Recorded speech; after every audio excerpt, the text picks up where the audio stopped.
भगवान श्री कृष्ण को नमस्कार करते हुए आप सभी का अनंत अकेडमी ऑफ मैथमेटिक्स में स्वागत है। देखिए, आपके पास जो गैलोइज फील्ड थर्ड यूनिट है थ्योरी ऑफ एक्सटेंशन फील्ड की, उसके अंदर ये एक क्वेश्चन हमेशा आता है। जरूर नहीं कि 520 आए, 30 15 कुछ भी आ सकता है, लेकिन ये जरूर आता है।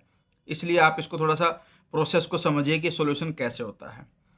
पहले तो आप इसकी डेफिनेशन को समझ लेना कि जब हम ये लिखते हैं कि भाई x की पावर m माइनस वन, तो इसका मतलब प्रोडक्ट होगा, d का मतलब डिवाइजर ऑफ m, और यहाँ फाई d लिख देंगे। तो ये तो इसकी डेफिनेशन है कि हम x की पावर m माइनस वन को ये लिख सकते हैं। ये अभी याद रख लेना। प्रॉपर डेफिनेशन मैं अगले एपिसोड में मैं समझाऊंगा। इसमें ये है कि since the divisor of 20 r, क्योंकि यहाँ 20 है तो 20 के जितने भी डिवाइजर पॉसिबल है वो सब लिख दो। 1 2 4 5 10 एंड 20, ये इसके डिवाइजर्स हैं।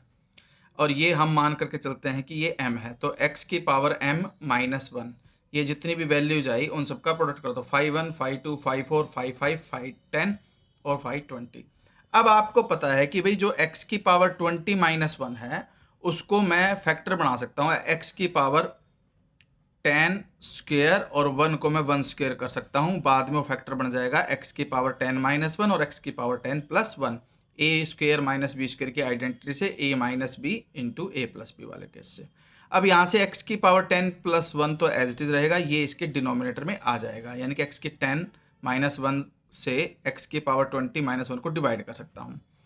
अब हमारे पास दूसरी कंडीशन आती है कि भाई जो ये x की पावर 10 माइनस वन, इसकी वैल्यू कैसे निकलेगी। अब इसमें 10 आ गया, तो भाई x की पावर m माइनस वन में m 10 आ गया, तो उसके जितने डिवाइजर हो सकते हैं वो लिख दो, 1 2 5 and 10। So x power 10 minus one, 5 1 5 2 5 5 and 5 10। ठीक है, ये हमने लिख दिया। अब इसको आप इससे डिवाइड करोगे तो हमारे पास सिर्फ क्या बचेगा, जब x की पावर 20 माइनस वन को x की पावर 10 माइनस वन से डिवाइड करोगे तो सिर्फ x की पावर 10 प्लस वन बच जाएगा, क्योंकि ये फैक्टर बने थे। ये इसके डिनोमिनेटर में चला गया, तो x की पावर 10 प्लस वन को मैं ये लिख सकता हूँ, x की power 20 minus one upon x की पावर 10 माइनस वन। डिवाइड करने पर 5 1 कैंसिल, 5 2 कैंसिल, 5 5 भी कैंसिल, 10 भी कैंसिल, सिर्फ 4 और 20 बच जाएंगे आपके पास। वी नीड टू कैलकुलेट 5 4, क्योंकि अब बस एक 5 4 और कैलकुलेट करना पड़ेगा। उसके लिए हम क्या करेंगे, 4 के डिवाइजर पता करेंगे। 1 2 एंड 4 है, इसलिए x की power 4 minus one can be return as 5 1 into 5 2 into 5 4। ठीक है, अब इसके फिर फैक्टर बनाएंगे। x की पावर 4 माइनस वन के x square minus one into x square plus one. X square plus one को वहीं रहने दो, एक्स स्क्र माइनस वन इसके डिनोमिनेटर में आ जाएगा। ये कंडीशन बन गई भाई एक्स स्क्र माइनस वन, और ये x की पावर 4 माइनस वन है। ठीक है, अब एक्स स्क्र माइनस वन में 2 के डिवाइजर सिर्फ 1 और 2 दो ही होते हैं, इसलिए 5 1 इंटू 5 2, तो इसकी वैल्यू होगी। इसको जब आप इससे डिवाइड करोगे तो 5 1 भी कैंसिल, 5 2 भी कैंसिल, 5 4 बचेगा। और इसको जब आप इससे डिवाइड करोगे तो हमारे पास क्या कंडीशन आ जाएगी, एक्स स्क्र प्लस वन। तो इस तरह से एक्स स्क्र प्लस वन किसके इक्वल आ गया, 5 4 के इक्वल आ गया। अब हमारे पास कंडीशन क्या थी, x की power 10 plus one is equal to 5 4 520 था। इसका मतलब अगर मुझे 520 निकालना है, क्योंकि वही कंप्यूट करना था, तो x की पावर 10 प्लस वन को किससे डिवाइड करूं, 5 4 से।